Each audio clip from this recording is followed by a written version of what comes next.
Hey everyone, and welcome back to our channel. Today, we're talking about a super popular health drink, beet juice. Many people, especially those of us over 60, love it for boosting energy, supporting heart health, and improving circulation. It's packed with nutrients, and that beautiful red color just looks healthy, doesn't it? But here's something you might not know. While beet juice is fantastic on its own, mixing it with certain foods can sometimes lead to unexpected issues. We're talking about things like digestive discomfort, feeling a bit lightheaded, or even reducing some of the benefits you're drinking it for. Now, let me be very clear. This video is not about scaring you or telling you beet juice is dangerous. It's not. This is all about smart food combining. We want to help you enjoy beet juice to its fullest, safely and comfortably.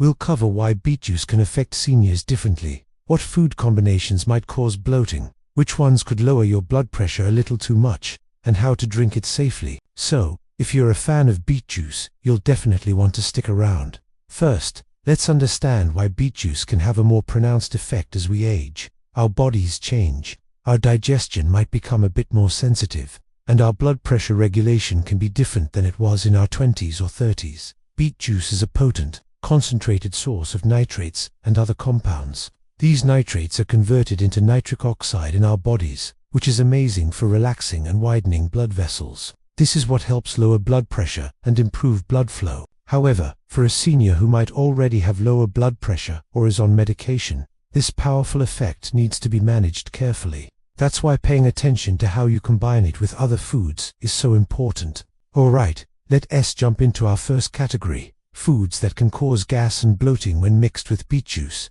Beets themselves are high in FODMAPs, which are types of carbohydrates that can be tough for some people to digest. When you combine beet juice with other high FODMAP foods, you might be creating a perfect storm for digestive upset. What are these foods?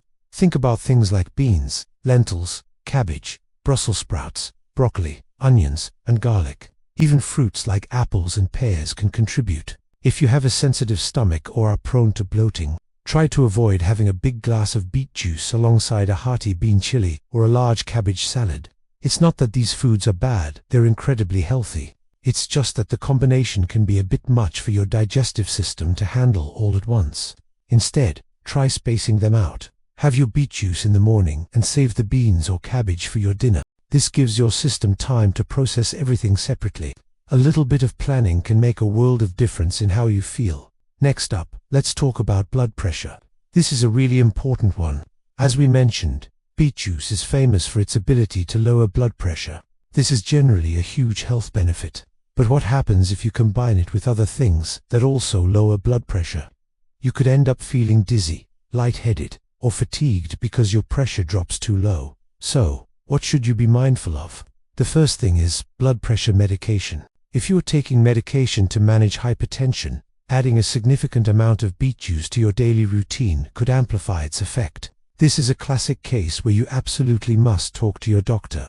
They might need to adjust your medication or advise you on a safe amount of beet juice to consume. Beyond medication, certain foods and supplements also have a blood pressure lowering effect.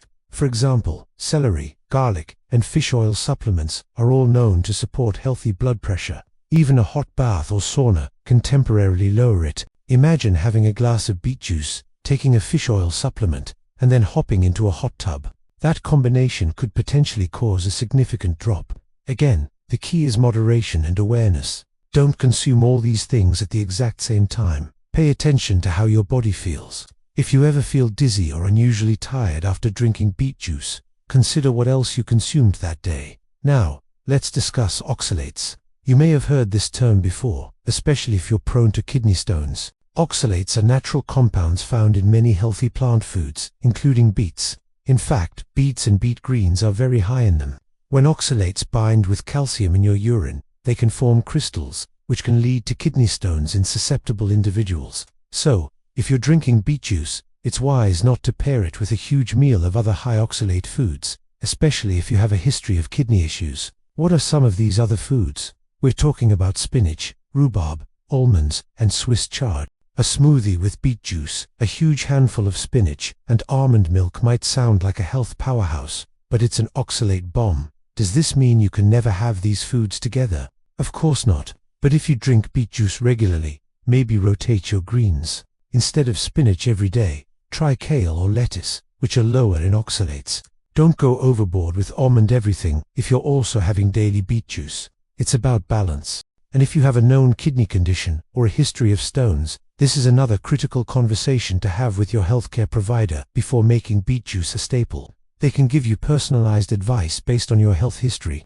Okay, we've talked about what to be careful with, so let's shift to some positive, practical tips for drinking beet juice safely and getting the most out of it. My number one tip is to start small. Don't go from 0 to a full 16-ounce glass overnight. Start with just a small amount, maybe 2 to 4 ounces, which is about 1/4 to 1/2 cup. See how your body feels. You can drink it on its own or dilute it with water.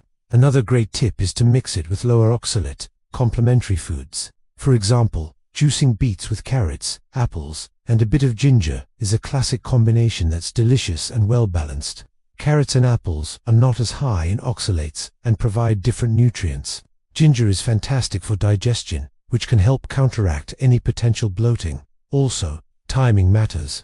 Many people find that drinking beet juice in the morning gives them a nice, sustained energy boost for the day. Having it on an empty stomach might lead to faster absorption, but if you find it a bit harsh, try having it with a small, simple breakfast, like a bowl of oatmeal. This can help slow down the absorption of sugars and other compounds, making it gentler on your system. And remember to stay hydrated with plenty of water throughout the day, especially if you're concerned about oxalates. So, how do you know if you should slow down or maybe drink a little less beet juice? Your body will give you signs. The most common one is feeling lightheaded or dizzy, which, as we discussed, could mean your blood pressure is dropping too low. If this happens, sit down, have a glass of water, and maybe a small, salty snack if your doctor says that's okay for you, and definitely reduce the amount of beet juice you're drinking next time. Another sign is digestive distress gas, bloating, or running to the bathroom. This is your gut telling you it's overwhelmed. This doesn't mean you have to give it up entirely, but you should definitely scale back your portion size. Also, a heads up, beet juice can turn your urine and stool a reddish or pinkish color. This is completely normal and harmless. It's a condition called Beet warrior, but if you're not expecting it, it can be quite alarming, so I wanted to make sure you knew. If you experience any symptoms beyond these that concern you, it's always best to stop and check in with a professional.